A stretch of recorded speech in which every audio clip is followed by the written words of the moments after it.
Hey guys, it is Jordy from Seven Eagle Group Caribe. I wanted to uh, give you a chance to meet my co-founder, Carlos Rivera Velez.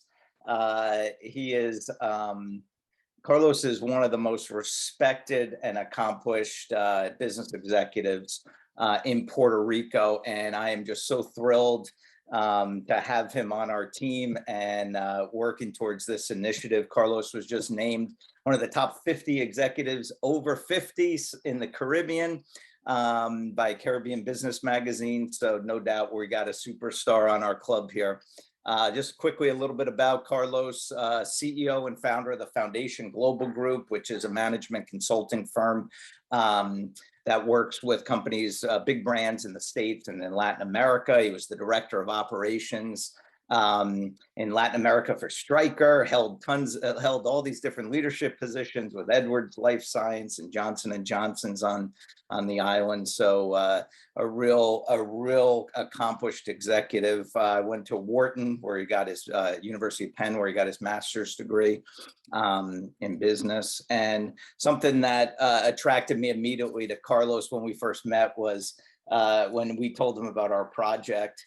He had said, gosh, this immediately struck home with me because my dad served in the Navy, and he has nothing but respect for our country's veterans and just cares deeply about the people in Puerto Rico and helping them. So Carlos, thank you for taking a few minutes to share your story and jump on. I appreciate it.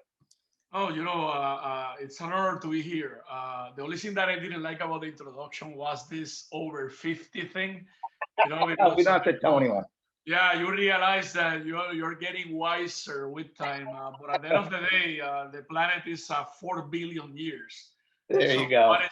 what is 50? Nothing. But anyway, it impacts your cycle. Anyway, Yeah, no, so yeah. absolutely, Jordi, absolutely.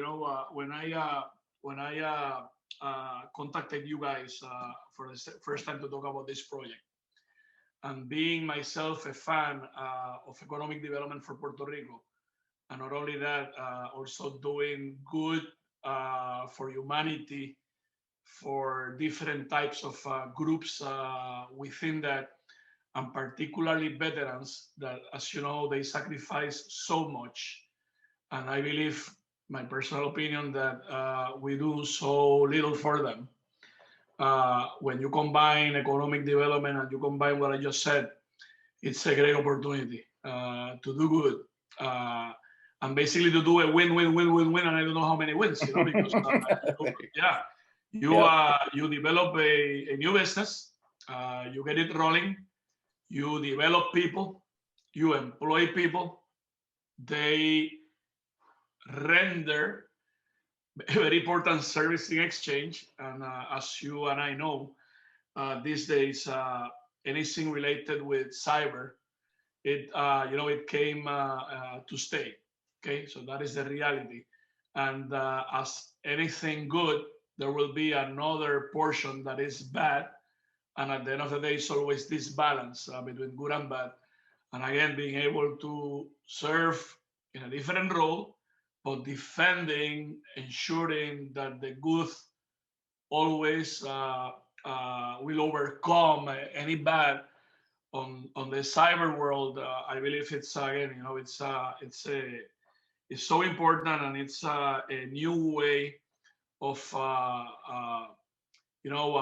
bringing a lot of value, like they have done to the world, but in a different dimension. So again, I can keep on listing wins, winning, wins for Puerto Rico as a country, wins for the families of these veterans that will be working with us, wins for the students that will see in them an example to grow, to pursue a career, even win for all of us, doing, having a home base to not only do the regular service, if I may call it that way, but also doing some research in conjunction with local universities, other international universities, and many, many, many other things. So, I believe that you got the point, and again, it's a privilege to be able to team with you and make this dream a reality. Absolutely. Absolutely. Tell me a little bit about your dad. Well, my father, yeah, that's a tough question because I was not prepared to talk about that because I need to go back to my memories. My Yeah. dad is, he was born in 1935, and he's still, with us, and I am very happy with that. He's a very energetic guy. He has always been, by the way, an entrepreneur, a business person, and an innovator. I remember in my house when no one had a solar heater, my father invented one like 40 years ago. And like that, he has been always a fan of technology.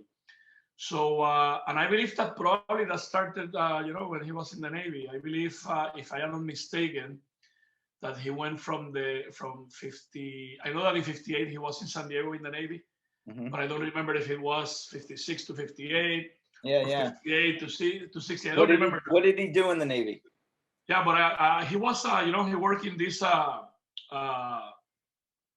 are these, there are these small ships that they carry troops, and they leave troops in the beaches on a potential, let's call it intervention or a drill or whatever. So he was a sergeant on one of those crews that were the custodians and operators of that ship in particular. And he spent what 2 full years servicing in the Navy. And supporting around the world different types of missions. And he talked to us about that. That's why I got identified with it, because he talked to us about it when we were kids, about his travel, about what he did there. We have pictures and all of that. What few years ago I was in Hawaii, and I went to the historical site where Pearl Harbor happened, and I took some mementos with me to give him, and I know he was excited about it. So again, that's a little bit about him. I can speak tons of it, but he's one of my examples to follow. That's Always great. has been like that. Yeah, that's nice. Talk now about your career. You did your undergrad in Puerto Rico, then you went to Wharton in Pennsylvania, then you came back to the island and got into the pharmaceutical industry, correct?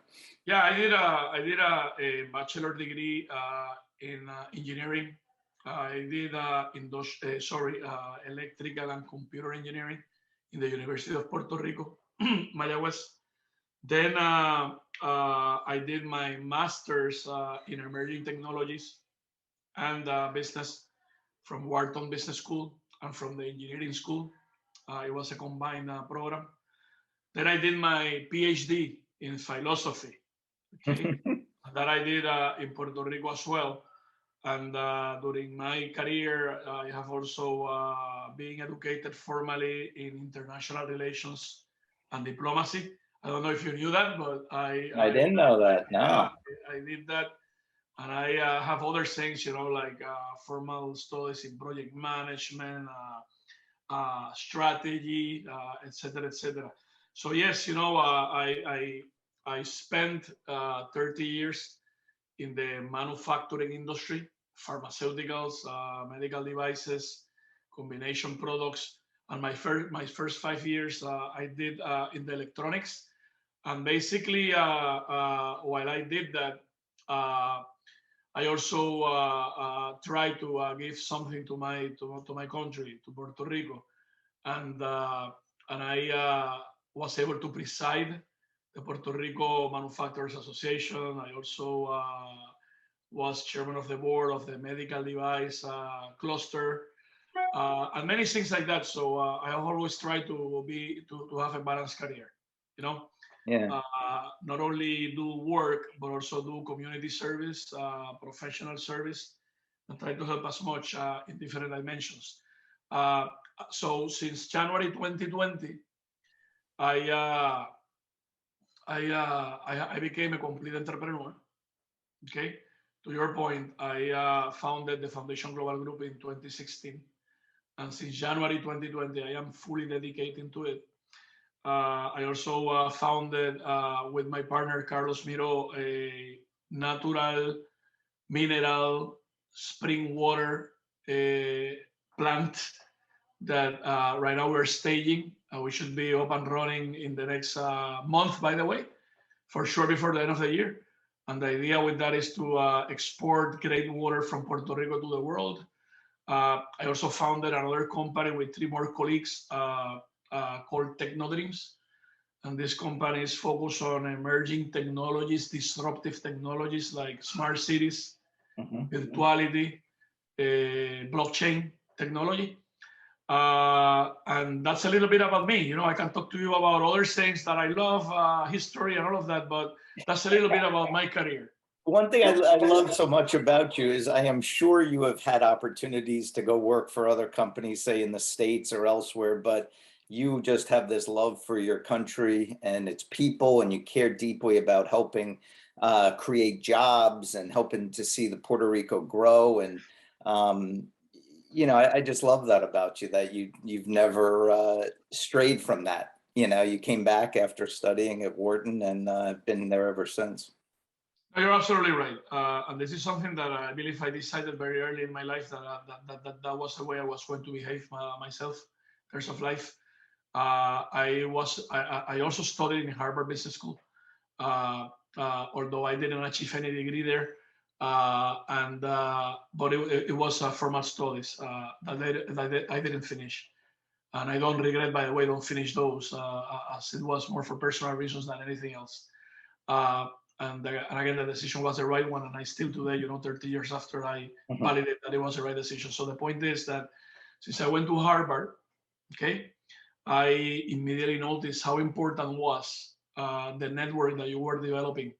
And today, by the way, I have my Harvard network, I have my Wharton network, and the network pulls you, Right. you know, into other jobs outside Puerto Rico or other relationships. So what I wanted always to serve my country, serve Puerto Rico, because if we all go, then what will be of you know, of our island? So yes, I continue to interact with my international network, and I am doing international business. But I will be always stationed here. I don't care. And by the way, I have done it in my 30 years when I was working in multinationals. I don't care traveling every week to the US if I need to, or every 2 weeks. By the way, when I was a vice president in Edwards and GM, I traveled every 2 weeks to California for almost 2 years. And I did that, and I don't regret it, and I love it. Because I love internationalism. So traveling around the world, US, Puerto Rico is something that I like. But I always like my base to be here because it got, you know, there are many intangibles. Okay, people can see me that I am doing it, and they can get motivated. Okay, I can also ensure that I have a presence in Puerto Rico, and I can, with my presence, influence to do stuff in many dimensions, as I told you earlier. And third, I would say that it's you know, it's symbolic. It is symbolic. You know, you're sending a message to your colleagues outside Puerto Rico that makes you be respected, okay, by them. Right. I would say even, you know, probably more than just being a ping pong ball, you know, around the world. Yeah, that's great. I mean, I love that. You're a big family guy too. You're always talking about your wife, your kids, you know, and I love that. What do you like to do for fun when you're not working? That's probably one of the most important questions. I have 5 kids. I call them kids, okay, but they're all grown up between what, 20 and 29 years. Wow. And my, you know, my wife Yvonne. By the way, their names are Juan Carlos, Glorimar, Carlos Javier, Jose Carlos, many Carloses, and Corales. And I have always lived a very intense life, always. But I never sacrificed family business for business. So Right. even when I was, I travel a lot. I always try weekends to be for them. And when I am in Puerto Rico, prior to the pandemic, every Wednesday, we will also go out. We will go to a restaurant, okay, and we will do things together. I have a house in the mountain. Yeah. We go to a mountain house. We do planting because we love agriculture, or we do community service. I founded the Museum of History in San Germán, Puerto Rico, Wow. which is in the west side. So I make my projects part of the family, and also ensure that I always pay attention to what is important for them and what is important, regarding their priorities in order to be supportive of those. So trying to get a balance. So again, there are so many things that we travel together. Yeah. Believe me, going to Disney or going to Spain, that we go to those two destinies, we go a lot. And going with 7 people is not easy. And when they were very, very small, we, 2, 3 years, we will go with them all the time to all of our activities. So I would say that helped us, to become a very nicely integrated family. And we do things together, and we keep doing it together. That's beautiful. And you're a big runner, I know too. Every morning you're out there pounding the pavement. But you know what? The last month and a half, I have been so slow, so slow. I regret that. So I need to get it again. But typically, typically, I do exercise every day. Try to do 4 miles. Try to do weights. The issue that I have, and again, this is a very natural interview, so I'm going to be like I am, transparent. Yeah. I hate individual sports. See, I have always been used to playing basketball, Team sports, yeah. baseball, soccer, and then all of a sudden you are doing your exercise by yourself early in the morning or doing weights with nobody there. I don't like that, but we need to do it. So Well, yes, we'll have to get a 50 over 50 basketball and baseball league going for you out there. yeah, we need to do that. Absolutely. Hey, Carlos, thank you so much for being a part of Seven Eagle Group Caribe. It's a real honor and a privilege for us to have you as part of our group. And I know that we got a superstar when we added you, because you are going to help us accomplish so much for the island of Puerto Rico and for our country's veterans. So thank you so much for that. You're very welcome. Again, the privilege is mine, and I'm looking forward several years from now.